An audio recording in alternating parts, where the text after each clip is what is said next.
La gauche morale aujourd'hui qui nous dit le vivre ensemble est une richesse, il faut absolument, on peut pas admettre qu'on s'est trompé et que ça se passe mal, il faut continuer à marche forcée, il en faut encore plus, il faut encore plus d'État, d'intervention et ça finira par aller. Et de toute façon on n'a pas le choix parce qu'on peut pas renoncer à ça. C'est une forme, à mon avis, de suicide collectif. L'État et ses satellites médiatiques, universitaires, l'éducation, la santé, enfin tous les satellites de l'État, la culture, parlent d'une même voix, il n'y a plus de contre-pouvoir réel, et le citoyen, face à ça, a été complètement dépossédé du pouvoir. Et évidemment, les peuples, quand on les a fait taire très longtemps, quand on a empêché l'expression élémentaire de leur scepticisme, on les a criminalisés, on les a traînés dans la merde, on s'est bien essuyé sur eux, à un moment, évidemment, ça explose.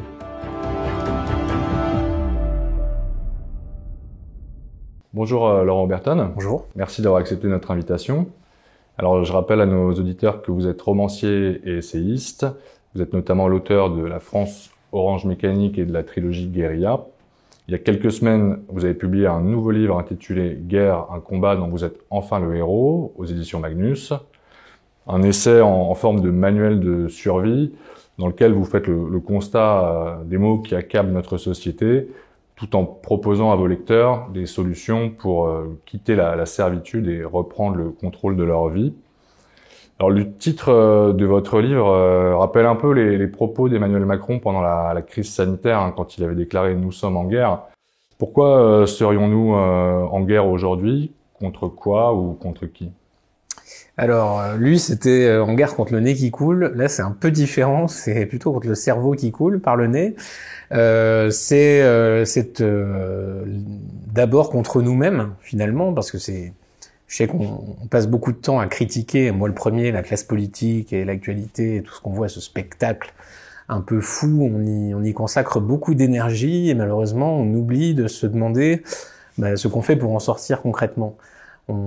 Finalement, on joue à un jeu sur lequel on n'a que très peu de prise, en espérant qu'on va finir par gagner le gros lot. Moi, ça me fait penser aux types au casino qui sont accros et qui mettent des pièces, et sans admettre qu'à la fin, le casino gagne toujours, que peut-être à un moment, ils auront un peu de chance, mais que s'ils continuent comme ça finira mal pour tout le monde. Et moi, c'est un peu pour ça que la guerre, je pense qu'il faut d'abord la mener contre soi, contre cet état de domestication et d'attente, parce que l'émotion qu'on a devant l'actualité politique, le spectacle, l'indignation du moment, si elle n'est que cela, si on rentre chez soi après avoir crié un bon coup devant la télé, ça ne suffit pas. Il faut qu'il se passe quelque chose derrière. Donc, comme on a pris cette habitude de vivre par procuration, de tout attendre de l'État, du politique, de quelqu'un d'autre, eh bien, il faut se faire cette violence de se dire qu'est-ce que je peux faire concrètement au-delà de la simple critique, au-delà de râler dans mon coin, de dire ça va pas, super, mais ça fait pas avancer les choses. Donc, il faut trouver le moyen de reprendre un peu de contrôle sur sa vie. Donc, c'est une adresse directe au lecteur. C'est pas simplement de dire il suffit de changer d'équipe. Eux, ils vont vous tondre, mais mieux. Eux, ils vont trouver de meilleures idées, etc. Ils vont être plus probes. On n'en sait rien. On peut pas le savoir. Il faut partir du principe que ça va mal se passer, parce que ça se passe mal la plupart du temps. Il n'y a pas de raison que ça change. Donc, il faut trouver une autre voie que le tout politique. Alors, vous expliquez aussi dans votre livre que nous faisons face à ce que vous appelez une secte, donc un système qui a quasiment contaminé tous les esprits à leur insu et qui constitue pour vous finalement le principal ennemi, le principal problème. En quoi cette secte menace-t-elle les Français? Le sectarisme, ça va être de postuler, je sais pas, un idéal, une utopie. Et quand elle est démentie par la réalité, par les faits, de continuer à s'y accrocher, quel qu'en soit le prix. En commençant par sacrifier tous les adeptes. Ça, c'est pas très grave, du moment que l'ordre moral est respecté, sautons de la falaise et on vivra mieux, on ira sur Sirius ou je sais pas quoi. C'est comme ça que arrivent les suicides collectifs la plupart du temps. Mon idée, c'est que la gauche morale aujourd'hui, qui nous dit le vivre ensemble est une richesse, il faut absolument, on peut pas admettre qu'on s'est trompé et que ça se passe mal, il faut continuer à marche forcée, il en faut encore plus, il faut encore plus d'État, d'intervention, et ça finira par aller. Et de toute façon, on n'a pas le choix parce qu'on peut pas renoncer à ça. C'est une forme, à mon avis, de suicide collectif. Et donc c'est ce que j'essaie d'expliquer dans ce livre. Je montre que dans toute la société, on a des intérêts à faire partie de cette secte, de cette façon de penser, parce que ça nous donne cette supériorité morale. Si j'appartiens à ça, si j'ai ce raisonnement, le vivre ensemble est une chance, etc., je suis un peu au-dessus de monsieur moyen qui, lui, ne comprend pas vraiment à quel moment commence cette chance. Parce que il est habitué à mal penser, donc il faut corriger sa façon de penser pour son bien. Il faut le rééduquer, il faut le conditionner, donc il faut des moyens dans l'éducation, dans la culture, etc. Tous les moyens sont bons pour faire la guerre à ces mauvaises pensées et donc le faire penser correctement. Et malheureusement, beaucoup de nos élites sont persuadées que leur mission, c'est ça. Le bien commun, ça consiste en la correction des pensées, en la gestion du parc humain, en quelque sorte. Et voilà où nous en sommes. On est face à ça. L'État et ses satellites médiatiques, universitaires, l'éducation, la santé, enfin tous les satellites de l'État, la culture, parlent d'une même voix. Il n'y a plus de contre-pouvoir réel. Et le citoyen, face à ça, a été complètement dépossédé du pouvoir. La démocratie, comme disait Paul Valéry, c'est l'art de tenir le citoyen le plus loin possible de l'exercice du pouvoir. Et là, on y est complètement. Les Français sont contre cette immigration de quantité, ils sont pour une sévérité judiciaire accrue, ils sont pour une baisse massive des dépenses publiques, et ils ont tout l'inverse.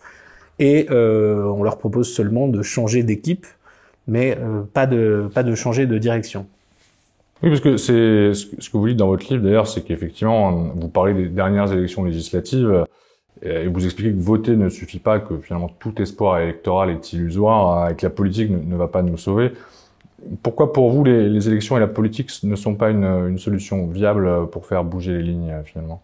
Disons que c'est pas suffisant, il faut se donner des garanties parce que je sais pas, demain même quelqu'un peut se présenter avec un programme qui correspond à ce que je dis, c'est-à-dire sabrer massivement les dépenses publiques, renverser l'immigration, appliquer la loi.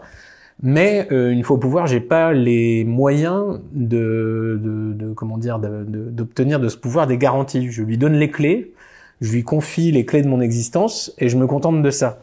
Et ça, c'est pas possible. Je pense qu'il faut qu'à la fois les citoyens se donnent les moyens de se faire respecter par le pouvoir et que les candidats à ce pouvoir soient suffisamment formés sur leurs véritables missions à accomplir en priorité, à savoir justement empêcher cet État dévorant de continuer à parasiter le pays.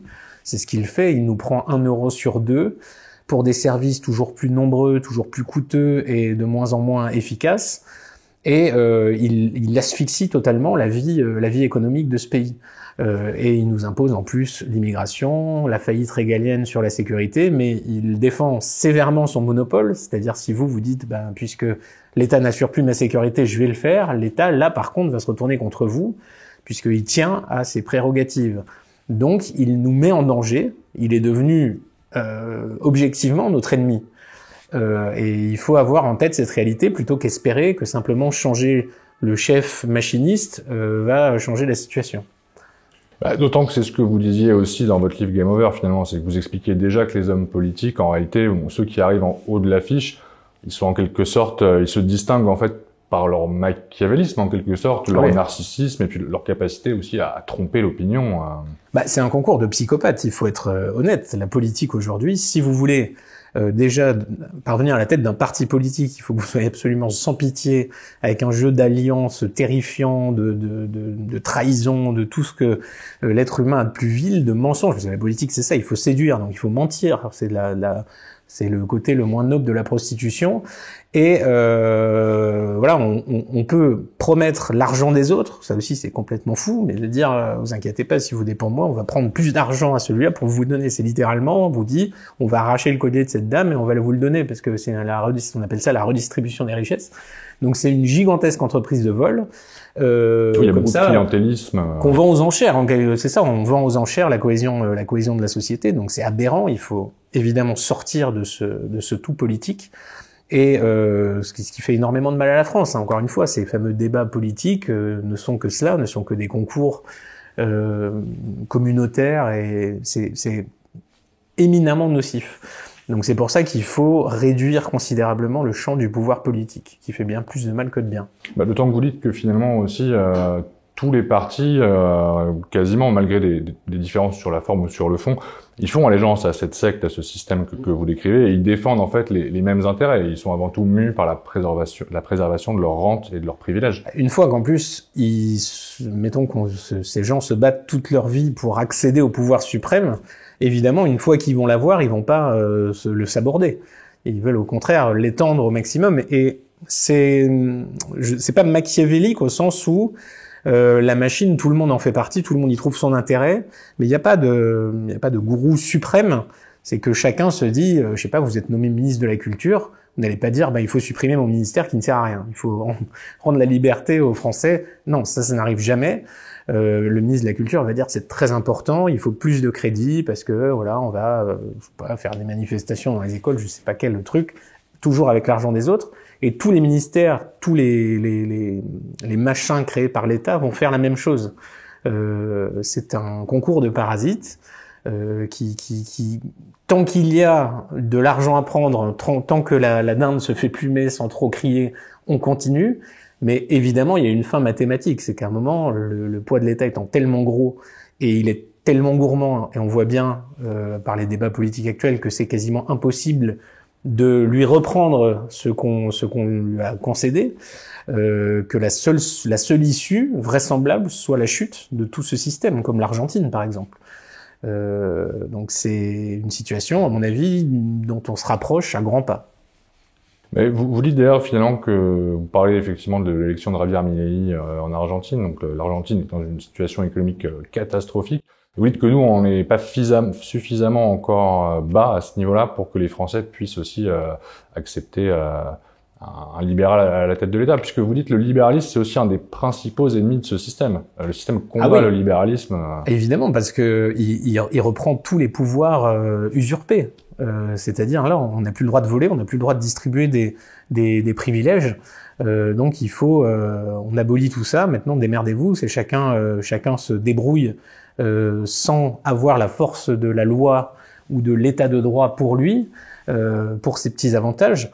Donc ça devient, voilà, la loi de la concurrence, simplement la vie. Je sais pas ce que va faire Milei, hein. Je suis pas visionnaire, mais en tout cas, je vois que certains le critiquent en disant ça va pas assez vite, etc. Mais c'est le canot de sauvetage après le Titanic, Milei. C'est-à-dire que oui, il fait froid, il faut ramer, mais le paquebot a coulé, vous avez remarqué. Donc nous, la différence, c'est qu'on coule pas et qu'on essaie de relancer quelque chose. Donc ça part de loin, ça peut pas se faire comme ça, parce qu'effectivement, il y a tellement d'individus qui dépendent de cette machine, qui vivent de cette machine, que c'est très difficile à admettre, de dire là non, il va falloir trouver autre chose. Il va falloir trouver un vrai travail. Maintenant, ce serait bien de créer des richesses plutôt que de vivre de celles des autres. Et voilà, c'est déjà une révolution mentale que j'essaie d'amorcer dans ce livre.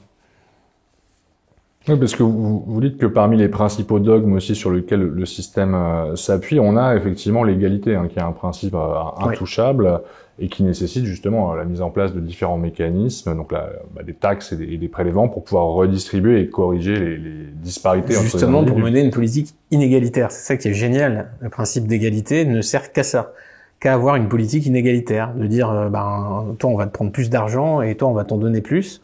Et ce faisant, on est une machine à créer des privilèges, à créer ce jeu politique clientéliste extrêmement malsain qui détruit complètement la société. Moi, je serais pour qu'on parte du principe, chacun paye le même taux d'imposition exactement, rien de plus, rien de moins, il n'y a aucun avantage pour qui que ce soit, il n'y a pas de niche fiscale, il n'y a pas de redistribution, machin, tout ça n'existe plus. Et là, l'égalité, elle est là. Elle n'est pas dans la redistribution pour quelque raison que ce soit. Il y aura toujours des bonnes raisons de redistribuer de l'argent, mais moi, le vol, pour moi, ça peut pas être un bon principe de société. Pour nous, l'égalité, c'est une utopie finalement. Ah, mais c'est une utopie totale. D'ailleurs, plus on essaie de la corriger en redistribuant l'argent, plus elle est évidente. C'est évident que les gens n'ont pas les mêmes prédispositions, les mêmes envies, les mêmes aspirations, etc. Tant mieux pour eux. Moi, je suis pour que chacun assume les conséquences au niveau de sa vie. On n'est pas obligé d'avoir, comme disait Sandrine Rousseau, on peut être paresseux, très bien, c'est super. Le droit à la paresse. C'est pas à Jean-Paul qui travaille plus de financer le droit à la paresse de Jean-Jacques qui travaille moins. Enfin ça, voilà, chacun doit se débrouiller dans un premier temps. Et après, chacun fait ce qu'il veut. Pour vous, finalement, prôner l'égalitarisme, ça revient un peu à refuser le réel et à nier la nature humaine, en quelque sorte. Ah oui, oui, et puis c'est extrêmement lucratif politiquement, parce que vous aurez toujours un tas d'individus qui penseront que si ils ont moins que leurs voisins, bah, c'est la faute du voisin, de la société, c'est le racisme systémique, c'est machin, c'est les circonstances, je sais pas quoi. C'est-à-dire que l'égalitarisme entretient une forme de jalousie? Ah bah ça justifie complètement la médiocrité de celui qui veut vivre de l'argent des autres. C'est vraiment une incitation au parasitisme phénoménale. À chaque fois, on va vous dire non, c'est pas votre faute, ne faites pas d'efforts, attendez, on va vous donner encore plus. Et pour la gauche, c'est une offre clientéliste géniale, parce que sont toujours vus comme les sauveurs, ceux qui vont Robin des Bois. Ouais, Bernard Arnault, il a trop d'argent, on va donner à Philippe Poutou, et on s'aime beaucoup. Mais on va pas du tout améliorer la dignité de Philippe Poutou en faisant ça. La dignité, il faut qu'il y ait une démarche. Vous voyez, on peut pas la combler comme ça des biens des autres, ça fonctionne pas. Pour qu'il y ait une satisfaction, il faut qu'il y ait un accomplissement, il faut qu'il y ait une prise de responsabilité, etc., etc. Mais tout ça, évidemment, la gauche se gardera bien de le regarder en face, parce que elle s'aime bien comme ça, elle a ses légions électorales grâce à ça, donc évidemment, elle continuera jusqu'à ce que mort s'en suive, la mort du pays, mais ça compte pas, parce que ces gens sont persuadés d'agir pour le bien de tous, et ils en sont très fiers, et donc ils ne renonceront pas à leur sectarisme. Et ça, vous dites aussi dans votre livre justement que les gens qui sont sincères et qui sont persuadés d'agir au nom du bien sont souvent les plus dangereux car les plus fanatiques. Bah oui, c'est pratique pour bien dormir de se dire grâce à moi, grâce à ma redistribution, j'aide les gens, je fais le bien sur terre. Ça, c'est vrai que la conscience est soulagée et on vit sûrement très bien comme ça. On évite soigneusement de s'interroger sur nos motivations réelles.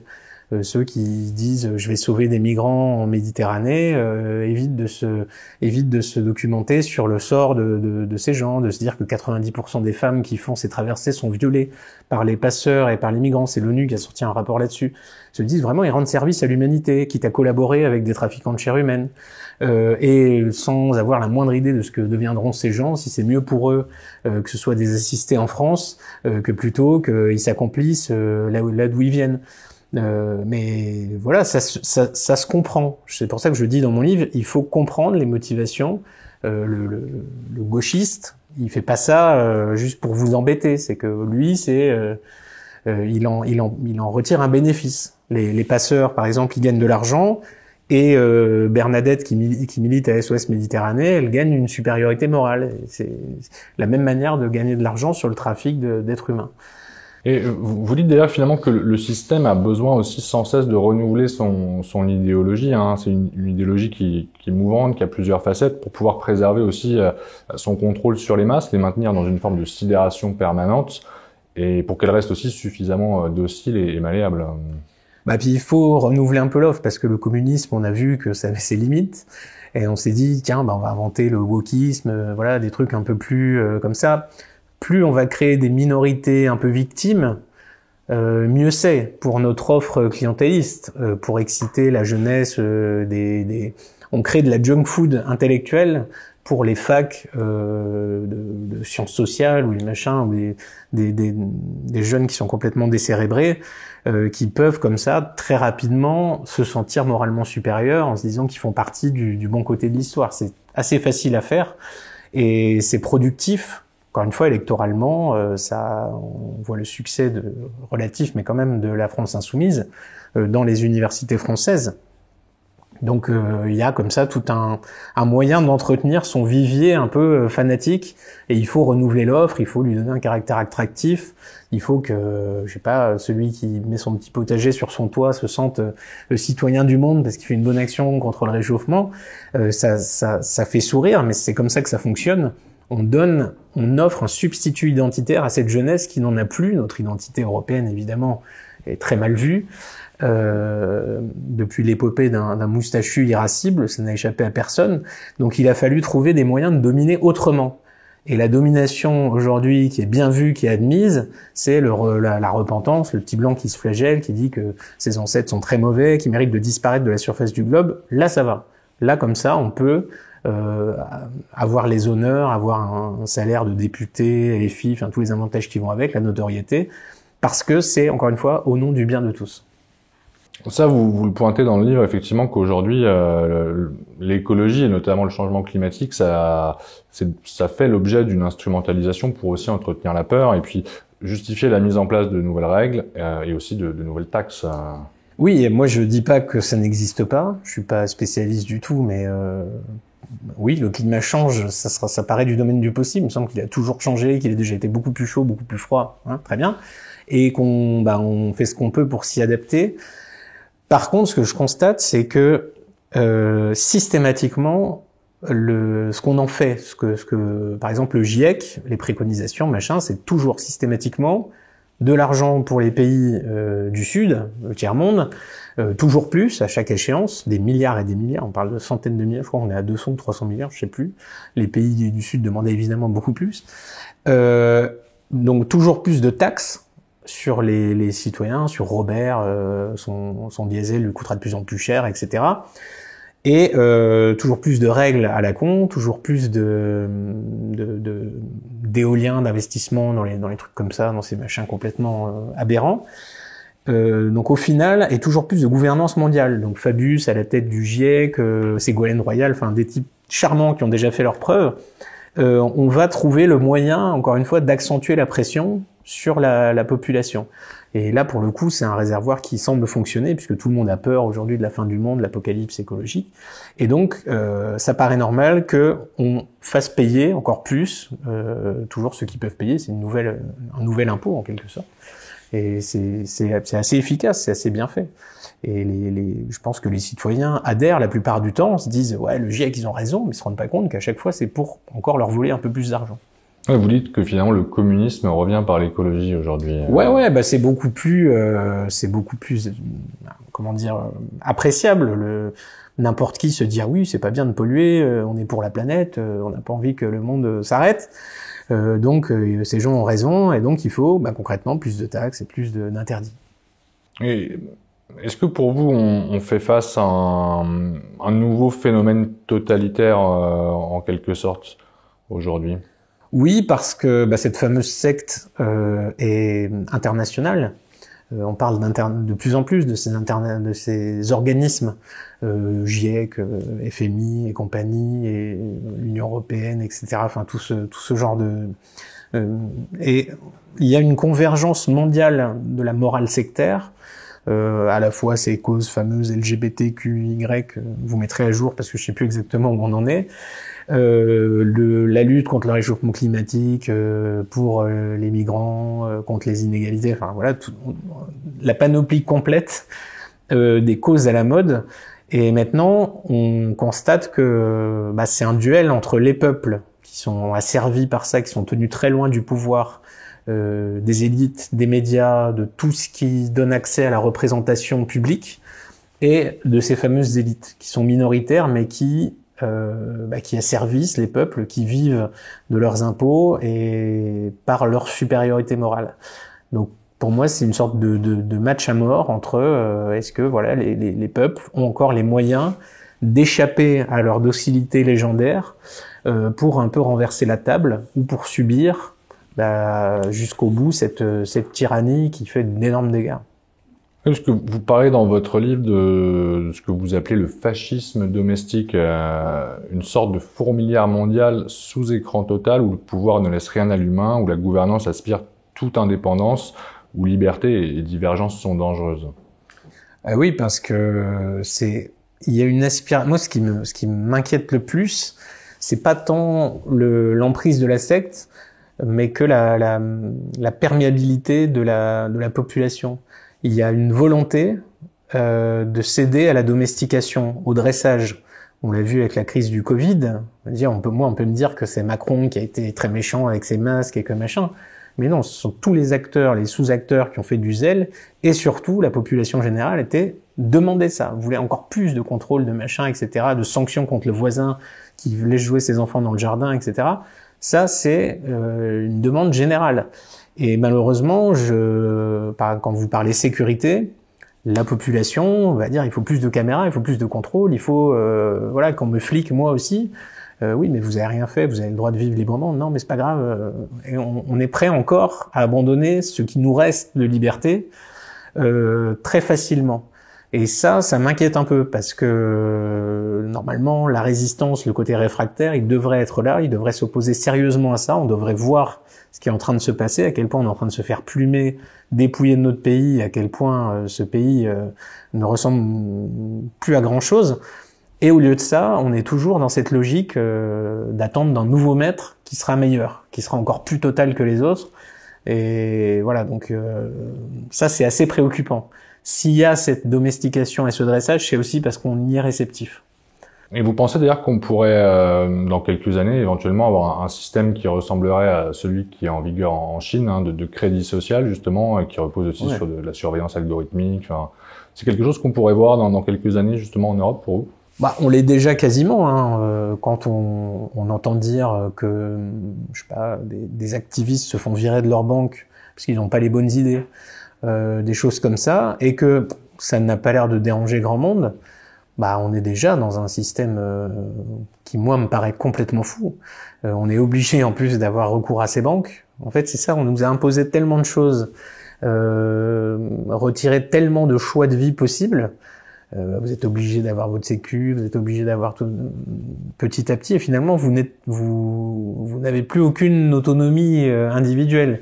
Vous pouvez choisir votre jeu vidéo, par exemple, super, mais dans votre vie immatriculée du matin au soir, bientôt on va s'occuper aussi de l'euthanasie, vous ne pouvez plus échapper à ce truc total.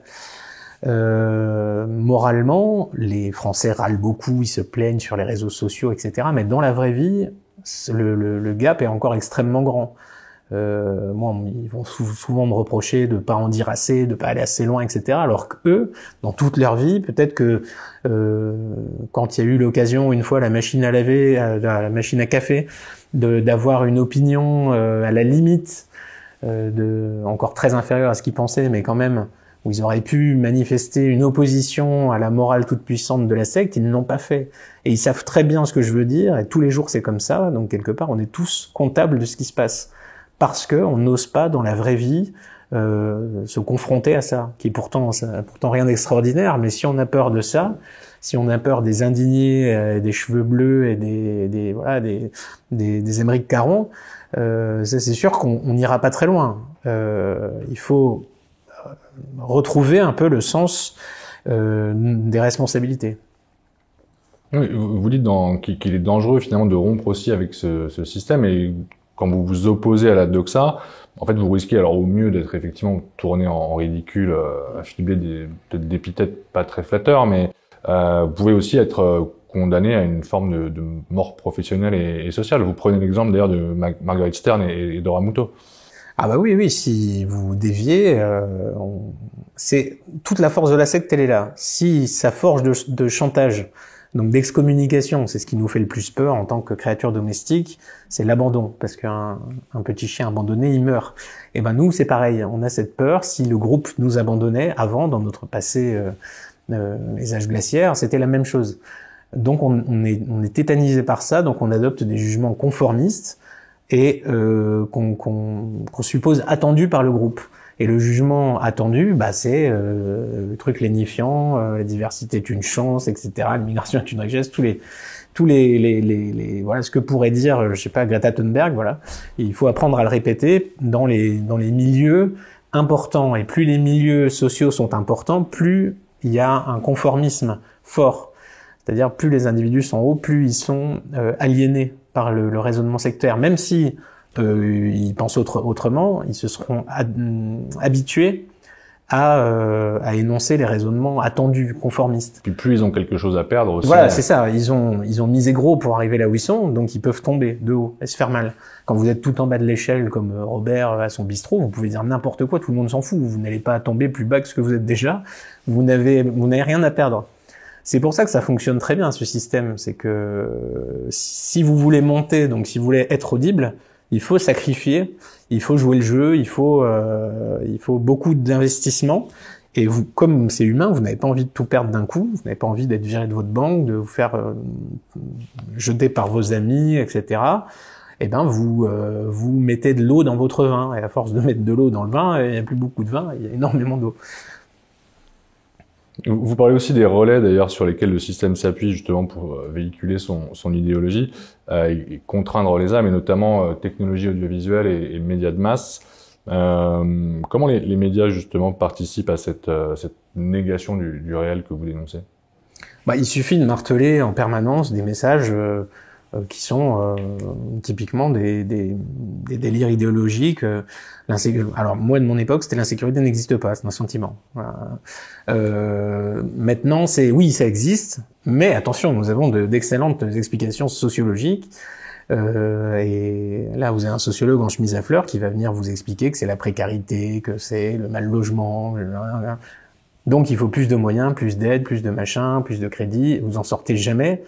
Parce que jamais on va regarder en face ces réalités. Et quelque part, le système ne peut pas le faire, parce que s'il admet que son raisonnement de départ est fallacieux, que le vivre ensemble c'est une catastrophe et pas l'aboutissement du genre humain, c'est comme l'équivalent d'un suicide. C'est comme si le gourou du temple solaire dit non mais en fait je me suis trompé, Sirius ça n'existe pas, si on se suicide et il n'y a plus rien derrière, évidemment il va perdre tout son crédit. Et là, c'est la même chose. Tous les acteurs du système sont obligés d'aller dans ce sens, de faire comme si. Et moi, je pense qu'il y a ce côté bande sardine. Il y a l'entraînement du groupe qui est énorme. Il y a énormément de gens qui voudraient changer de direction, mais ils n'osent pas le faire parce que les autres ne le font pas. Et comme ça, tout le monde va à l'endroit où personne n'a envie d'aller, parce qu'il y a cet effet de masse. C'est l'inertie du Titanic, encore une fois. On aimerait bien que ça vire de bord tant qu'il est temps. Mais c'est un gros bateau et ça met du temps. Et vous qui avez été journaliste, d'ailleurs, vous pensez que les journalistes aujourd'hui dans les médias de masse croient vraiment aux informations qu'ils transmettent, ou qu'ils le font parce qu'ils n'ont pas le choix, qu'ils ont trop à perdre à s'opposer à finalement à la doxa? Je pense que beaucoup deviennent journalistes parce qu'ils sont comme ça, ils ont envie d'être dans ce groupe-là, dans ce milieu-là, donc ils sont déjà un peu formatés à l'avance, ils sont réceptifs. Mais de plus en plus, il y a aussi des dissidents mentaux qui voient bien que ça ne va pas, qu'ils n'attendent que le virage pour tourner avec. Mais encore une fois, comme il y a des activistes teigneux, hargneux dans toutes les rédactions, c'est pas possible, parce que dès qu'on va vous dire, on va vous nommer, je sais pas, tel rédacteur en chef qui à une époque était vaguement centre droit, vous avez pas d'extrême droite dans mon truc, etc. Vous avez une grève, machin. Enfin, c'est très très difficile d'effectuer ce changement rapidement. Il y a une inertie qui est énorme, et j'ai peur que tout le temps qu'on est en train de perdre là rende l'issue beaucoup plus douloureuse qu'elle ne le serait s'il y avait un changement radical des mentalités maintenant.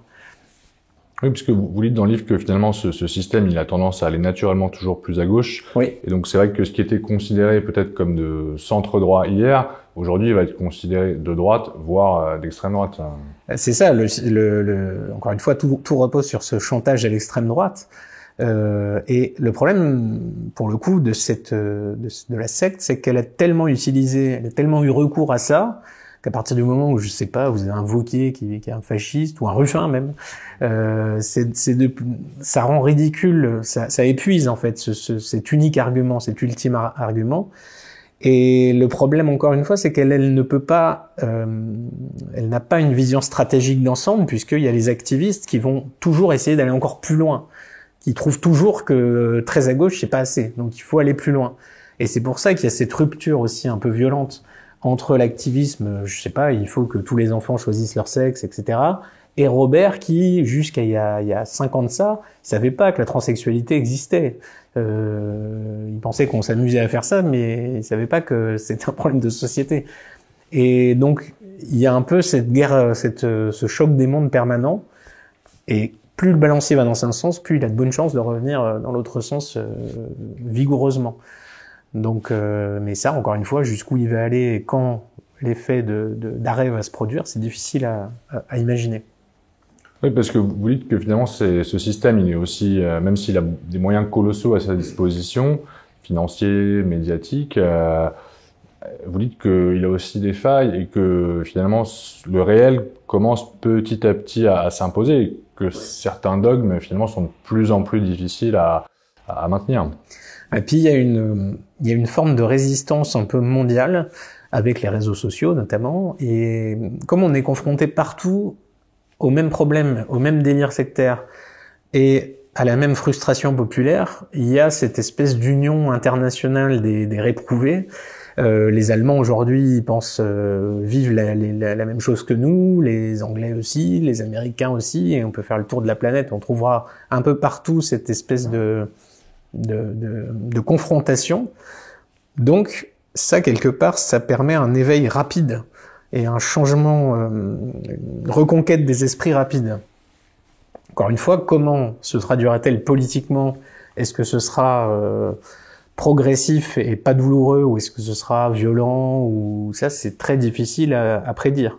Je pense que les réalités seront avant tout jouées sur le terrain économique, mais après on peut tout imaginer. Vous parliez de l'Angleterre, on a vu cet été des choses assez sidérantes à la suite des manifestations contre l'immigration, enfin des gens qui ont été condamnés pour des propos prononcés sur les réseaux sociaux justement. Ben oui, là ils ont mis le curseur très loin en essayant de criminaliser tout de suite parce qu'ils sentaient bien que le truc leur échappait, que les citoyens manifestaient contre l'immigration, ce qui est scandaleux du point de vue des élites, puisque vraiment, ces cons ne comprennent pas ce qui est bon pour eux. Ils ont leurs instincts qu'on doit tordre, et c'est vraiment il faut les dresser. Donc, il fallait les mettre en tôle, il fallait virer des violeurs et des types épouvantables pour les mettre à la place, parce qu'il avait dit sur Twitter, je sais pas quoi, il y en a marre, bip, 3 petits points. Ce qui était peut-être pas très malin, mais ce qui était pas criminel et ce qui correspond à un ras-le-bol populaire face à un phénomène absolument épouvantable qui est bien au-delà de l'insécurité des coups de couteau, ce qui est déjà pas mal. Au niveau du capital social, cette immigration, ça fait 50, 60 ans qu'on nous dit c'est pour les secteurs en souffrance. 20 millions en France, 20 millions d'immigrés, de descendants d'immigrés plus tard, les mêmes secteurs sont toujours en souffrance. L'immigration extra-européenne a un taux d'activité qui est ridicule. Les conséquences en termes de capital social, de confiance entre les individus, de niveau scolaire, on peut même parler de civilisation à ce niveau-là, sont absolument désastreuses. Donc ça ne vaut évidemment le fait que tel restaurateur de province puisse se payer son plongeur pas cher. C'est un petit peu le coût est un petit peu disproportionné, si je peux me permettre. Et on voit ça partout. Et évidemment, les peuples, quand on les a fait taire très longtemps, quand on a empêché l'expression élémentaire de leur scepticisme, on les a criminalisés, on les a traînés dans la merde, on s'est bien essuyé sur eux. À un moment, évidemment, ça explose. Et je pense pas que ce soit la bonne tactique, cette tactique d'interdire comme ça, parce que justement, les explosions seront complètement inattendues et incontrôlées. Je crois que c'est Charles Gave qui disait que finalement, ça risquait de se finir à coups de fourche à l'Élysée. Oui, on s'étonne même que les fourches ne sortent pas plus souvent, pour être honnête, parce qu'avant, pour beaucoup moins que ça, elles seraient sorties. C'est aussi la fameuse domestication. Certains diront que c'est le processus de civilisation très abouti, mais c'est aussi, moi je pense, un effondrement anthropologique de l'individu qui perd le sens des responsabilités, qui voit les choses, on lui dit c'est les droits des autres, machin, et lui ne voit plus son devoir élémentaire qui est de s'opposer à ça. Quand on détruit votre pays, à un moment donné, il faut justement, alors prendre la fourche peut-être pas tout de suite, mais en tout cas, il faut faire quelque chose. On peut pas laisser faire ça. Et pour l'instant, on laisse faire ça, littéralement. Parce que un commentaire sur Twitter, c'est pas différent de rien. Pour l'instant, rien ne se passe contre ça. Et ça, c'est vraiment très préoccupant. Donc peut-être que les fourches seront sorties un jour, mais en attendant, on voit rien venir. Après, on a eu les gilets jaunes il y a quelques années, donc là c'était pour manifester contre la hausse des taxes, Ouais. La pression fiscale, et ils ont été sévèrement réprimés par le pouvoir politique. Oui, puis après ils ont été récupérés par des gauchistes habituels. Ça c'est très efficace aussi pour tuer les mouvements de rébellion. Finalement, on demande plus d'État au bout du compte, alors que c'était un truc anti-étatique. Mais oui, le pouvoir a très fortement réprimé tout ce qui échappe, vraiment tout ce qui échappe à son logiciel. Et il s'en fout que les profs soient pas contents et demandent plus de sous, que les médecins, que les étudiants bloquent les facs. Ça a jamais été un problème pour lui. Même que le trafic dans les banlieues, c'est pas du tout un problème pour lui. Par contre, que la population solvable commence à comprendre que ça va pas et se mette en colère, ça c'est pas possible. Donc la répression sera toujours absolument impitoyable. Il faut être prêt à ça. Le truc c'est que voilà, on n'a pas un deuxième pays. Enfin moi en tout cas, j'en ai pas un deuxième.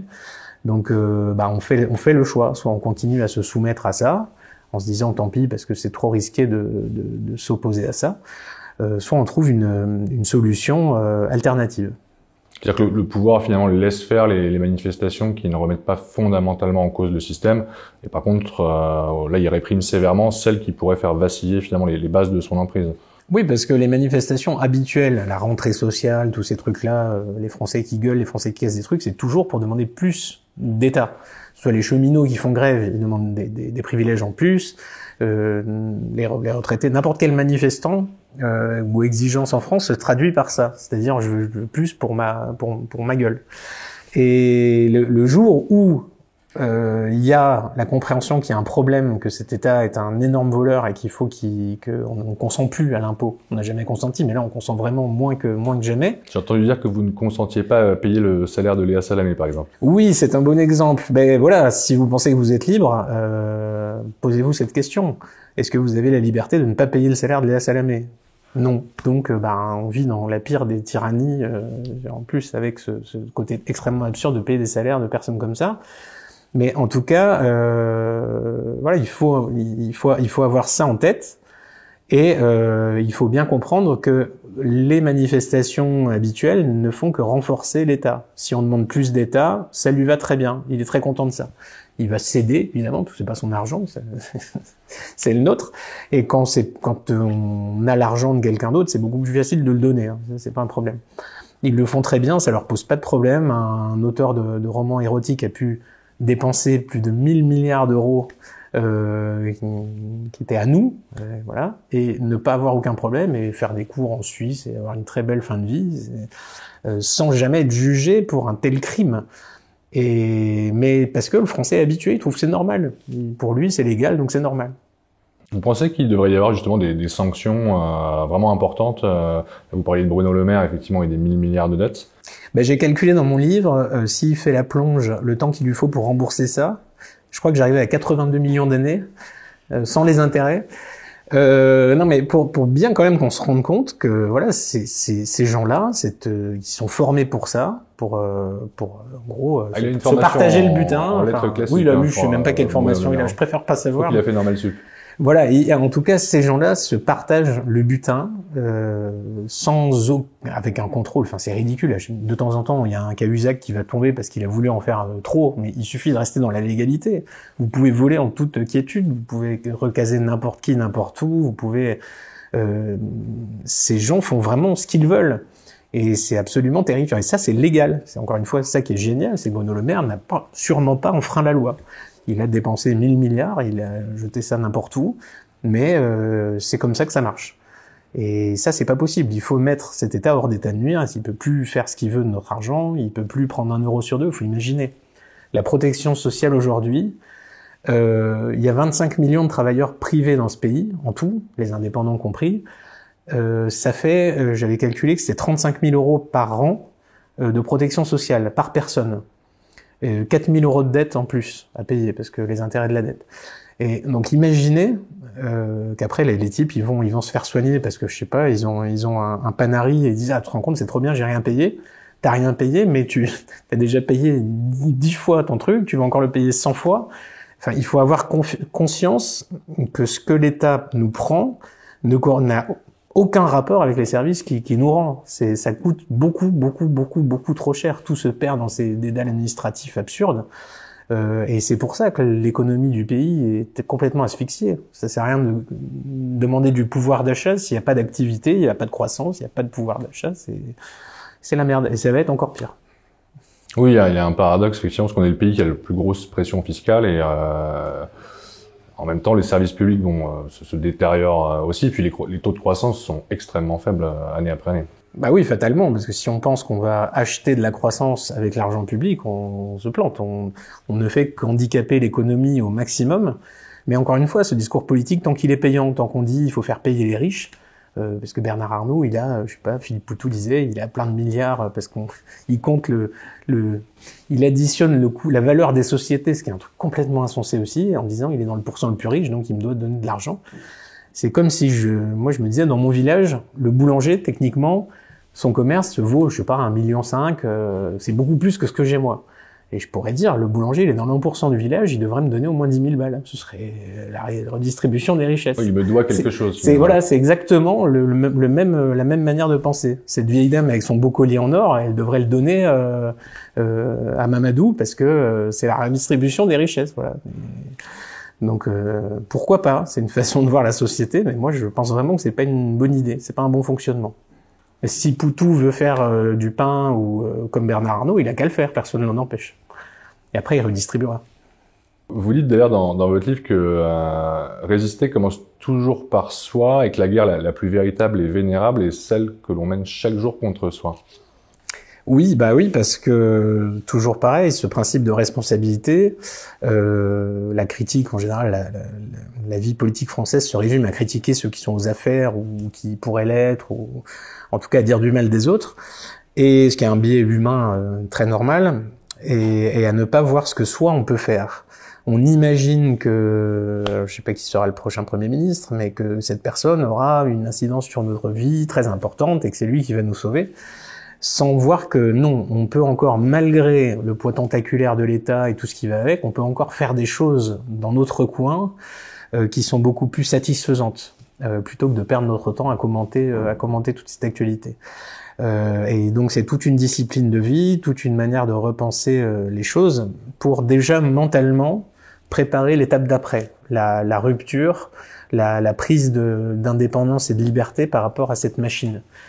Parce que là, on a un raisonnement vraiment de créatures aliénées, de membres de la fourmilière ou de la termitière, comme on veut, complètement interdépendants et aliénés par un système qui nous dépasse, et pour lequel on peut pas trouver de sens. Avant, la vie avait un sens, c'était la transmission, etc. Là, maintenant, on voit la logique sacrificielle, encore une fois, de ces animaux sociaux. Il y en a beaucoup qui se sacrifient sans se reproduire, qui ne peuvent même plus le faire, et j'ai l'impression qu'on le voit de plus en plus avec notre espèce. Des types qui vont se sacrifier pour leur carrière, machin, tout ça, comme disait l'autre, pour avoir une belle gravure sur leur tombe, et c'est tout. Il y a plus la transmission, il y a plus la transcendance, il y a plus rien de tout ça. Donc j'essaie de reconnecter mes frères humains qui me lisent avec ces vérités élémentaires, dont toute l'actualité, tout ça nous éloigne. Oui, parce que vous dites finalement qu'on a aussi une tendance naturelle à se trouver de bonnes raisons, de faire preuve de faiblesse envers nous-mêmes, voilà, de refuser les responsabilités, et puis de refuser d'éviter les obstacles, de contourner les problèmes. Ah oui, ça c'est notre grande spécialité, et c'est vrai que encore une fois, c'est très confortable de se dire c'est eux les incapables, machin. Oui, mais très bien, mais on a ce qu'on mérite. S'ils sont là, c'est parce qu'on le veut bien. Et il y a un moment, le contre-pouvoir, il viendra pas justement de ce pouvoir. Il faut pas imaginer que un miracle va se produire. Il faut créer les conditions qui permettent cette révolution. Et ça commence par préparer les mentalités, reconquérir les esprits. Évidemment, on voudrait la solution magique de dire un truc pratique, quoi. On change de chaîne et tout s'arrange, mais c'est pas comme ça. Le problème, il est considérable. Donc il faut de l'investissement, il va falloir mettre sa peau sur la table, chacun va devoir faire sa part. Et si on ne le fait pas, on sera pas légitime pour dire que ces gens sont méchants et nous ont fait du mal, puisque nous, on n'a rien fait. Donc c'est que, quelque part, on a consenti et on l'a mérité.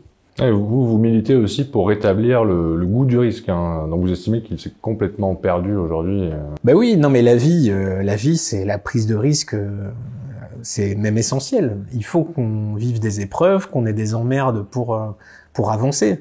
Quelqu'un qui réussit tout, c'est quelqu'un qui est souvent assez malheureux parce que il y a pas ce moment où il va réussir à se mettre en danger, à surmonter quelque chose. C'est pour ça que je pense que donner de l'argent à des gens sans aucune considération, c'est pas les aider. C'est justement les aider à ne pas céder. On les sponsorise pour qu'ils restent dans une situation de dépendance. Et c'est l'inverse de ce qu'il faut faire. Celui qui veut acquérir son accomplissement, sa fierté, il doit la chercher lui-même. Il doit se faire violence, il doit s'exposer, se confronter. Et ça, c'est vraiment l'histoire de la vie.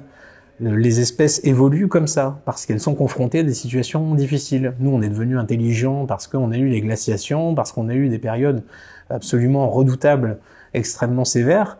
Et là maintenant, on est un peu sorti de la vie. On espère que plus rien ne se produise, qu'on puisse continuer à simplement regarder Netflix en mangeant des chips, et surtout jamais le moindre événement, le moindre imprévu. Et cette situation de confort nous prépare à l'abattoir un peu. Oui, donc c'est ce que vous soulignez dans le livre, c'est que finalement les efforts et la souffrance aussi, parfois, c'est un peu un mal nécessaire pour pouvoir s'élever et puis forger aussi le caractère, la personnalité, voire même donner un certain sens aussi à l'existence. Tous les grands philosophes stoïciens ont eu des emmerdes épouvantables qui ont fait qu'ils en ont tiré, le fondateur de l'école stoïcienne, je crois que c'est Zénon. Il avait sa petite cargaison, son bateau plein de victuailles qu'il allait vendre très cher, et ça a coulé, et il a commencé à philosopher à partir de ce moment-là. Et il a fondé l'école stoïcienne. Et c'est souvent comme ça que ça se passe, c'est qu'il nous faut qu'on comprenne, il nous faut une énorme tuile pour qu'on comprenne qu'on se faisait une fausse idée de la valeur des choses, de la vie. Et là, je pense que c'est ce qu'on est tous en train de faire. On est en train de courir pour, malgré l'énorme état esclavagiste, on est en train de courir pour surnager, pour essayer de grappiller quelques miettes du butin, mais que il faut comprendre qu'il faut sortir de ça. Il faut sortir de cette idée de maître, que la liberté, effectivement, ça a un coût. La fable du chien et du loup est merveilleuse pour ça. Le chien, il est gras, il est bien nourri, il fait bonne garde, il est content, mais il a son collier. Et le loup, il veut pas de ce cadeau il faut se méfier des Grecs quand ils nous offrent des cadeaux, c'est un peu ça. Il veut pas la bouffe, le confort, les trucs faciles qu'on lui donne parce qu'il sait que c'est son aliénation, qu'après il est captif. Et il s'enfuit et il court encore, il a bien raison. Il faut un peu plus de loup et un peu moins de chiens. Ben ce que vous dites, c'est qu'on vit, alors vous dites, nous vivons une époque de fragile, finalement, qui est caractérisée par la médiocrité. Et que finalement le courage consiste aussi à remettre ce que vous dites sa peau en jeu et puis à prendre le contre-pied des lâches. Mais là, moi, on parle souvent d'ensauvagement, enfin depuis la France Orange Mécanique, l'ensauvagement de la France pour désigner les actes abominables, l'insécurité, mais il y a ce qui est frappant, c'est le négatif avec la population qui, elle, est tellement civilisée qu'elle est sidérée par ça. Alors que la violence dans la société a quand même, pas à ce point-là, mais en tout cas, c'est une constante. Au Moyen-Âge, sous l'époque moderne, etc., il y avait des gens qui se massacraient, ça a toujours existé. Les Gaulois aimaient beaucoup se massacrer entre eux de temps en temps pour avoir la meilleure pièce du gigot.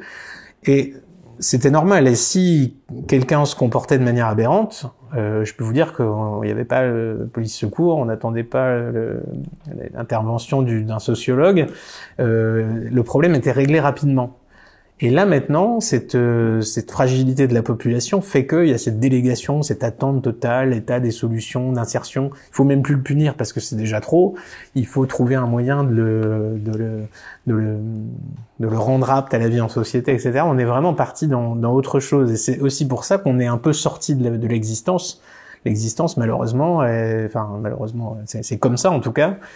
Celui qui veut exister, il doit se faire respecter, il doit montrer les crocs, il doit être dangereux, il doit être capable de se défendre. Et là, on est tous en position, on attend tous la fin, et en espérant que notre maître état de droit soit là quand les choses vont mal se passer, mais il sera pas toujours là. Et il vaut mieux partir du principe qu'il sera même pas là quand il faudra. Parce qu'on a affaire à une réalité de plus en plus envahissante et de plus en plus hargneuse, et il faut se préparer à ça. Ah, vous dites d'ailleurs que nous ferions probablement honte à nos ancêtres aujourd'hui. Bah, c'est certain, ils ne comprendraient absolument pas que des gens se fassent massacrer impunément comme ça, et qu'absolument rien ne se passe, que des pères perdent leurs enfants et se contentent de dire qu'il faut pas stigmatiser, il faut pas qu'il y ait de récupération politique, parce que le sous-préfet est venu dire qu'il fallait dire ça. Ça paraît absolument fou. Ça, on a perdu cette vitalité qui est absolument normale et naturelle et qui, si elle était encore là, équilibrerait la situation. Quand vous avez des peuples qui sont encore un peu fiers, le peuple corse, le peuple napolitain, je peux vous dire que les éléments qui pourraient être perturbateurs ne le sont pas, parce qu'ils savent très bien ce qui les attend. Ce sera pas la police et municipale de proximité qui viendra jouer au foot avec vous pour vous expliquer que attention quand même, on peut pas tout faire.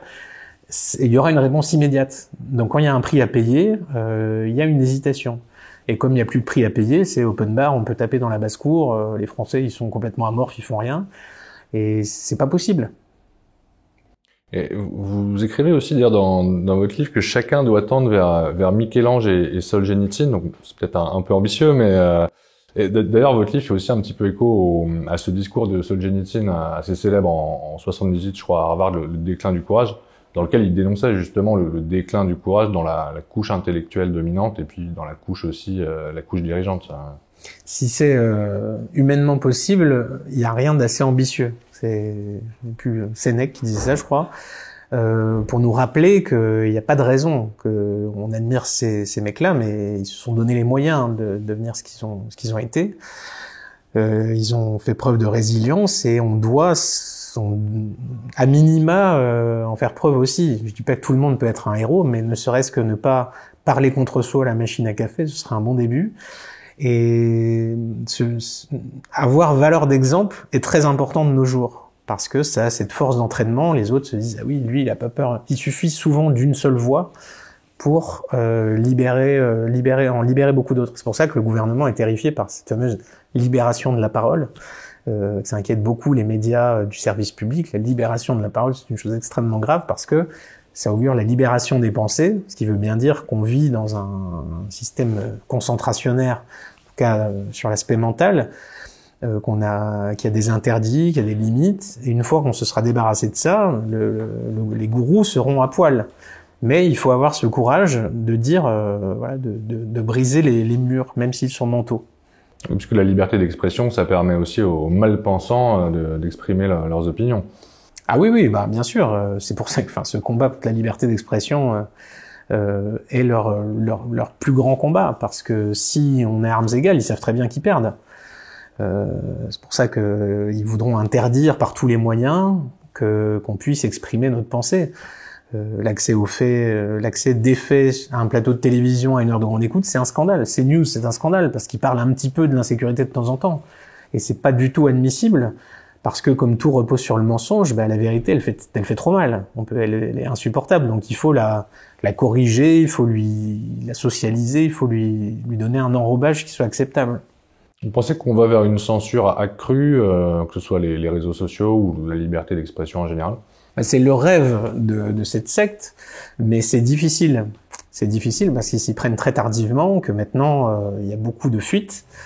Et de faire fermer le Twitter, etc., ce serait compliqué quand même. Et les passes d'armes entre la Commission européenne et Elon Musk. Thierry Breton, c'était son idée, d'arraisonner le truc, de fermer, mais c'est très difficile. Et maintenant, il y a cette volonté libératrice de beaucoup de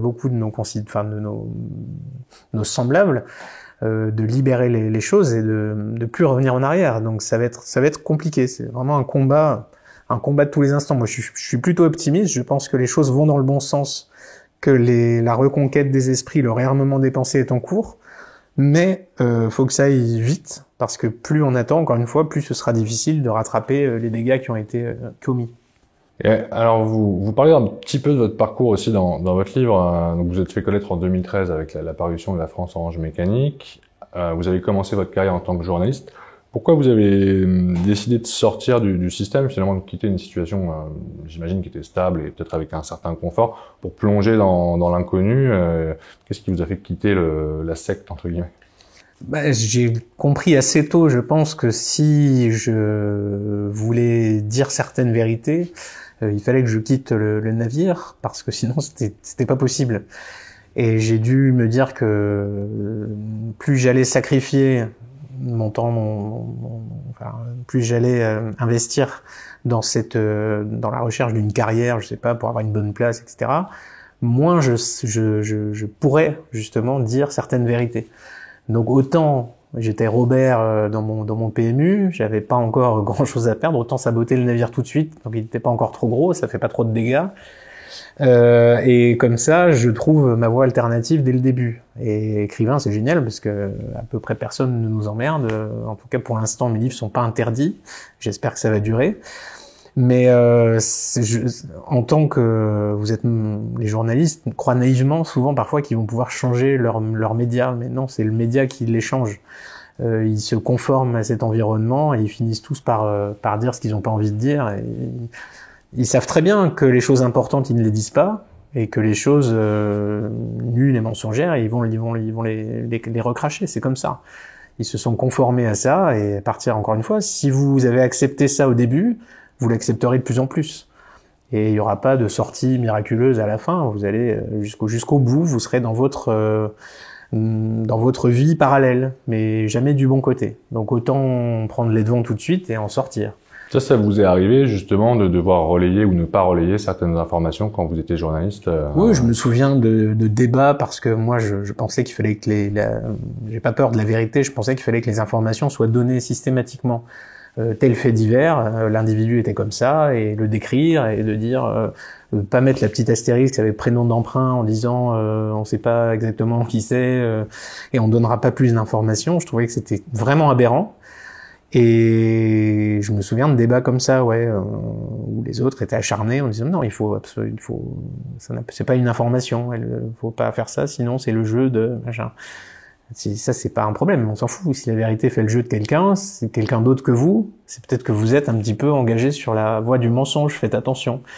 Mais le journaliste est formé pour ne pas faire confiance le bas peuple pour lui. C'est ce qu'il y a de pire, c'est le café du commerce, c'est le raisonnement médiocre qui va associer l'insécurité, l'immigration, voilà, les préjugés, etc. Le journaliste se dit la plupart du temps qu'il doit le rééduquer en corrigeant sa pensée, en lui donnant la bonne culture, la bonne sociologie, etc. C'est malheureusement comme ça que la plupart des journalistes le deviennent. C'est aussi pour ça qu'il y a du chemin à faire sur cette voie-là. Mais heureusement, il y a des médias alternatifs qui se créent et qui avancent de plus en plus. Vous avez été formé comme ça, enfin c'est des choses qui ont été... Ah oui, moi j'étais à l'ESJ de Lille, et je me souviens que Barack Obama avait été élu pendant que j'étais là-bas, et que il y avait eu une orgie au champagne toute la nuit à laquelle je me suis gardé de participer, mais c'était normal dans une école de journalisme de fêter la victoire de Barack Obama, ou d'avoir une leçon inaugurale d'Edoui Plenel, un mec très neutre aussi, et que tout le monde trouvait ça génial. Et c'est comme ça. Je me souviens aussi d'un truc assez marrant, donc la présentation des étudiants, l'école, etc. Et là, il y avait 3 étudiants plus anciens qui étaient montés sur scène, et un brandissait le Figaro, et disait, alors nous on est le club des étudiants journalistes de droite, et donc on est une petite association au sein de l'école. Évidemment, l'amphithéâtre s'est mis à huer, et ils ont dit évidemment c'était une plaisanterie, il n'y a pas de club, mais c'était donc la plaisanterie était appropriée, tout le monde trouvait ça normal, et tout le monde était sauvé. Et moi c'est assez amusant, parce que quand je causais avec ces gens là-bas, quand je disais des trucs aberrants du style la solution c'est de les rejeter à la mer, etc., on me disait ah mais qu'est-ce qu'il est drôle, il fait tellement bien il fait tellement bien le méchant, vraiment ils pouvaient pas imaginer que je sois pas de leur monde. Donc à partir de là, vous avez un chemin à faire entre eux, ce petit groupe, cette élite sociale, ce titre journaliste qui leur donne cette petite sensation de supériorité, et la réalité du terrain qui est énorme. C'est pour moi le média aujourd'hui, c'est le pire, c'est le barrage entre le réel, entre l'information réelle et le citoyen. C'est exactement l'inverse de ce qu'il devrait faire. Et comment est-ce que vous avez fait face aux conséquences justement liées au fait d'exprimer publiquement vos positions à partir du moment où vous êtes devenu écrivain, notamment vos opinions en matière d'identité, de sécurité ou d'immigration? Puisque vous incitez dans le livre aux lecteurs, justement, et vous le disiez tout à l'heure, à la machine à café, à assumer leurs opinions, hein, même si elles vont à l'encontre du système, ça peut aussi causer des ruptures éventuellement avec des proches qui ne sont pas sur la même longueur d'onde. Alors, on perd tous les mauvais amis, parce que si on a des amis qui sont là que parce qu'ils pensent que vous êtes un gauchiste, c'est pas des bons amis, donc c'est pas grave. Et les autres, ils restent, et on est très content parce qu'on sait qu'au moins ils sont pas là parce que on pense ça, ou peut-être qu'ils le sont, mais bref, en tout cas, ça fait un tri très sélectif, et c'est une très bonne chose. Et après, on voit le loup plus grand qu'il n'est. On surestime les ennuis que ça va nous causer. Au contraire, bien des gens normaux se disent, mais finalement, ce qu'il dit, c'est pas la mer à boire. Moi, je pense qu'il a un peu raison sur certaines choses. J'osais pas le dire comme ça, mais en tout cas, hein. Et la plupart des individus réagissent comme ça normalement. À moins, encore une fois, qu'on vive dans un milieu culturellement supérieur, et que donc on soit face à cette pression de tous les instants c'est là on est en mode survie et on peut pas survivre dans ces cercles-là avec une pensée hérétique. Autant moi ça va parce que je vis à la campagne, donc l'hérésie est partout, je suis très bien je me sens très bien chez moi, je sais bien que la plupart de mes voisins, mes proches pensent à peu près la même chose que moi. Mais encore une fois, s'ils le pensent pas, c'est pas grave, hein, tant pis pour eux. Mais en tout cas, c'est pas si difficile que ça. Enfin, moi, je trouve. Et c'est même plutôt satisfaisant d'être en adéquation avec ce qu'on pense. C'est souvent le plus dur. Il y a toujours des philosophes qui donnent des conseils de vie, mais ils s'appliquent très rarement à leur maximum. Donc vous n'avez pas eu de conséquences fâcheuses à ce niveau-là? Non, je vous dis, à part le fait que, évidemment, j'avais plutôt intérêt de réussir ma carrière alternative, parce que j'étais pas prêt de retrouver une place dans un journal convenable. Donc c'est ça aussi, c'est vrai que c'est un coup, mais bon, après j'aurais peut-être pu faire autre chose aussi, je m'en serais sorti. Il y a une prise de risque. Oui, mais malheureusement, encore une fois, on est tétanisé par ça. Les gens ont dit la sécurité de l'emploi. Moi, c'est un truc ça me fait peur quand on me dit la sécurité de l'emploi. C'est terrifiant. Ça veut dire que votre vie va être vraiment jusqu'au bout vous êtes dans toujours la même ration, toujours les mêmes trucs. C'est très bien. Si vous arrive des choses, ça peut révéler en vous. Enfin, si vous échouez, vous apprenez. Enfin, on a vraiment cette façon tétanisée de voir la vie qui n'aide pas du tout, à mon avis, à avancer et à tirer le meilleur de nous-mêmes. L'échec est assez mal vu, notamment en France. C'est pas la même chose aux États-Unis, par exemple. Oui, aux États-Unis, voilà, ils ont cette vertu que de se dire, au moins t'as essayé, et puis comme ça t'apprends, tu comprends pourquoi ça n'a pas marché. En France, on a l'impression le gars va tenter un micro-truc et puis après il va se mettre en boule toute sa vie dans une administration qui sert à rien et en disant je touche plus à rien, je bouge plus de là. Mais c'est pas vivant ça. Et vous dénoncez aussi dans votre livre la consommation à outrance et vous dites qu'elle trahit notre tempérance déréglée, notre absence de maîtrise et de discipline. Et vous dites que finalement la seule réussite financière n'a aucun sens. Et vous ajoutez être doit précéder l'avoir. Ouais. Comment vous définissez la réussite? En quoi consiste une vie réussie pour vous? L'accomplissement, alors il y a le plan de montrer qu'on a une valeur, qu'on arrive à faire des choses que les autres ne font pas forcément. On a cette ténacité et qu'on parvient, malgré du coup des sacrifices, du temps, du travail, des réflexions, la confrontation. Et on ne devient pas quand même une mauvaise personne, parce que certains font ça et sacrifient absolument tout et du coup se perdent un peu en route. On peut essayer de tout garder, de rester quelqu'un de bon père de famille, on va dire, tout en étant utile à la cause qu'on défend, sans jamais trahir des principes qui feraient de nous quelqu'un de malhonnête. Par exemple, il faut pas mentir, des règles élémentaires, mais quasiment personne ne les suit. Ce genre de choses. Il faut pas évidemment faire de l'argent le but ultime, parce que si on base notre identité, comme je le disais, sur les avoirs, sur la possession de biens, on ne fait que montrer à quel point on est vide, et à quel point on n'a pas d'autre objet que ça, que ce remplissage, qui soit aussi la consommation d'informations. C'est une autre manière de se remplir et de divertir notre cerveau et de s'occuper. Mais je pense que l'être, ce qu'on va accomplir et ce qu'on va représenter, ce qu'on va parvenir à incarner, c'est vraiment le combat d'une vie. La vraie guerre, elle doit porter là-dessus. Et même si à la fin on est comme Diogène, on a son tonneau et c'est tout, eh ben on est quand même on a mieux réussi qu'Alexandre parce qu'on n'a pas conquis le monde entier, mais on n'avait pas besoin de ça. Et on peut le regarder dans les yeux et on est au moins à son niveau, si ce n'est plus. Donc c'est pour ça revenir à ces valeurs-là. Ce côté, c'est pas parce que t'as le même iPhone que les Chombier et la même voiture que les Clodons que tu es davantage quelqu'un. Donc c'est toute une réflexion que j'ai eue il y a quelques temps déjà sur la vie, ses finalités, et ce qu'il fallait essayer d'en faire. C'est assez personnel, mais je pense que ça fait réfléchir pas mal mes lecteurs. Ah, vous dites que vous vous nourrissez de beaucoup de morale antique dans le livre. Oui, la philosophie, j'ai cité les stoïciens, mais il y en a bien d'autres, et depuis Épicure, et il y a des réflexions d'une grande sagesse chez ces auteurs qui luttaient contre... quelque part, ils étaient un peu en échec face au réel, parce qu'ils avaient du mal à admettre la vie, la sensibilité. Ils cherchaient des manières de nier un petit peu ce qu'ils étaient, de nier la mort, mais ils nous ont légué des réflexions assez sages quand même, sur la façon de penser la vie, la manière de se conduire, de dire l'existence est courte, et que c'est dommage de pas essayer de développer un peu son potentiel. Et parce que c'est satisfaisant quand même.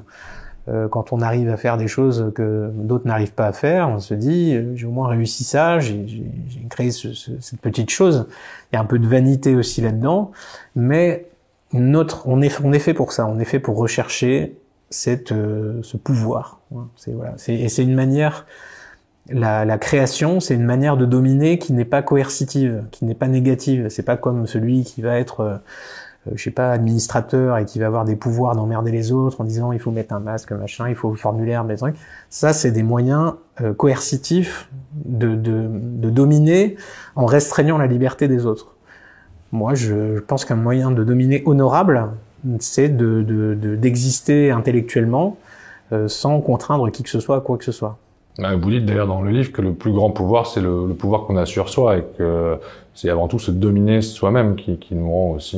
Alors là, Solzhenitsyn, c'était un très bon exemple, mais on en a eu d'autres qui expliquaient, voilà, vous êtes... on peut vous attacher, vous enfermer, on peut machin, mais votre être profond, on ne doit pas pouvoir le briser, c'est votre ultime bien, et même si à la limite l'État nous dépouille jusqu'à notre dernier centime, comme disait Jésus-Christ, c'était un autre personnage illustre, rendons à César ce qui est à César. À la limite, ça il peut le prendre, d'accord, très bien, qu'il prenne le fric, mais il ne doit pas pouvoir prendre jamais notre intégrité, notre liberté, nos responsabilités. Tant que ça tient, tant qu'on s'est pas livré, quand on n'a pas vendu son âme à ce diable qu'est cette machine, on existe encore un peu. Vous avez quelques grandes figures qui vous inspirent? Vous parliez de Solzhenitsyn, par exemple. Je sais pas, je pourrais vous faire toute la litanie des philosophes, Marc Aurèle, les stoïciens, les épicuriens, etc. Enfin, les Lucrèce. Moi, je suis très philosophie naïve. Ce que pense le monsieur moyen, moins. Voilà, c'est vraiment très pragmatique. Ça doit être à mon côté paysan. Les choses sont ce qu'elles sont. On n'a pas besoin des fois de savoir au-delà du besoin. On a ma morale, c'est la sagesse des nations. C'est les fables de La Fontaine. C'est bête et méchant, mais c'est comme ça et ça sera toujours comme ça. Et les châteaux de cartes idéologiques qu'on construit dans nos universités sont voués à être balayés par ça. Donc il faut garder cette ligne directrice, les pieds bien sur la terre, et ne pas se départir de ça. Il faut faire avec ce qu'on a. La réalité ne nous plaît pas, à nous de nous sublimer, mais on ne pourra pas changer le monde, comme le croient trop souvent les idéologues. Vous parlez aussi de l'importance du consacrer du temps à sa famille, finalement, de renforcer les liens avec le clan, qui finalement nous apportent les joies les plus durables et les plus profondes aussi. Oui, parce que, encore une fois, on est des créatures animales. Je sais que le programme a été bien abîmé par cette domestication. Il y a des déviances des instincts qui sont complètement détruits, abîmés, déréglés par la domestication, des instincts alimentaires, des instincts sexuels, etc., des comportements sociaux qui sont assez aléatoires, on va dire, pour le dire poliment, mais il reste des fondamentaux, et celui de la transmission, à mon avis, celui du fait qu'on est issu de toute une lignée qui a réussi, c'est-à-dire que tous ceux qui étaient avant nous, jusqu'aux poissons, aux bactéries, aux algues bleues, ils ont réussi, ils ont accompli leur mission de reproduction, ils ont mission accomplie, et nous, c'est maintenant à nous de jouer. Donc ça serait peut-être bien de s'y intéresser aussi, de pas se dire qu'il faut se sacrifier parce que pour que la planète aille mieux. Parce que non, on est justement, nous, je pense qu'on est à même de comprendre ce qui peut être corrigé, comment le corriger, sans trop de difficultés. Mais il faut pas perdre de vue qu'on le fait pour des raisons un peu transcendantes, biologiquement transcendantes, plus pour que notre petite satisfaction du moment. Et alors peut-être pour conclure, si vous ne deviez retenir qu'un seul message ou un seul conseil à donner à nos auditeurs, quel serait-il? Qu'ils se fassent la guerre, vraiment, qu'ils ne consomment pas cet entretien comme un bien de divertissement, en se disant « Ah, ça c'était pas mal, ça j'ai pas aimé, machin », et que ça s'arrête pas là. Comme on le fait trop souvent en disant « Ah, j'ai pas aimé ce que lui il a dit », et c'est tout, et il se passe rien. L'émotion comme ça, le machin, c'est de la perte d'énergie. Il faut qu'ils concentrent leurs énergies, leurs angoisses et leurs machins, qu'ils en fassent quelque chose de fissile, de nucléaire, pour créer un meilleur eux-mêmes. Et leur vie sera considérablement améliorée, bien plus que par d'autres voies. Ça, c'est vraiment le message central du livre, c'est vous regardez dans la glace et vous voyez ce que vous pouvez faire. Et voilà, c'est d'où la figure sur le livre avec la glace brisée. C'est soi contre soi, et c'est vraiment le premier combat à mener. C'est qu'il faut arrêter de se trouver des dérivatifs et des prétextes. On s'amuse, on se divertit, mais à un moment, il faut mettre les mains dedans, et c'est comme ça qu'on a des choses. Si vous ne mettez pas votre peau sur la table, vous n'avez rien, disait Céline, et c'est vraiment une devise qu'on doit se rappeler chaque matin. Si vous n'y arrivez pas, vous faites un post-it sur le frigo, marqué « Fais-toi la guerre aujourd'hui », parce que comme ça, vous y penserez peut-être avant de manger vos tartines, vous direz « Qu'est-ce que je vais faire aujourd'hui pour, moi, améliorer mon sort ?» Donc s'améliorer un peu plus chaque jour et tendre... Et commencer, c'est la moitié de tout, disait Pythagore, donc c'est comme ça qu'il faut mettre en route cette nouvelle discipline. Devenir une meilleure version de soi-même. Exactement. Merci beaucoup d'avoir répondu à nos questions, Avec grand plaisir. Laurent Berton. Merci.